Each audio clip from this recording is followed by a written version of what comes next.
دغه لیکل چې کوم نو صرف په پښتو ژبه کې وو او آیا دا چې کوم نو صرف غزل وغیرہ هو کنه د کیسه نظم یا نثر یا دا کسی کتاري د تحقیق پکې شامل داسې دی چې عدنان شاه صاحب چې ما غزل لیکلی دی صحیح دی او غزل مې چې مات ګوډ لیکلی دی غزل په شعر کې د ټولو نه ګران څیز چې دی دا غزل دی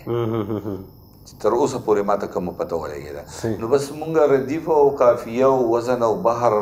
راغستی دی او مونږ وی چې بس دا غزل شنو داسې چل مو کړی دی په دې دوران کې د چا په کتاب باندې په چا شخصیت باندې د خاص تقریب دپاره مې نظمونه هم لیکلي دي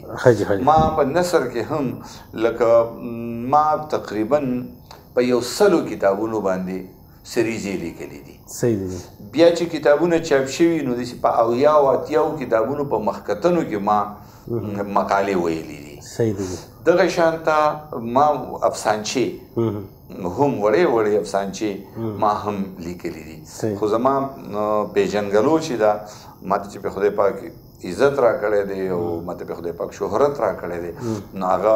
ماله په غزل کې بس خلک وایي داسې خلک وایي زه پې پوهه نه یم خو خلک وایي صحیح دی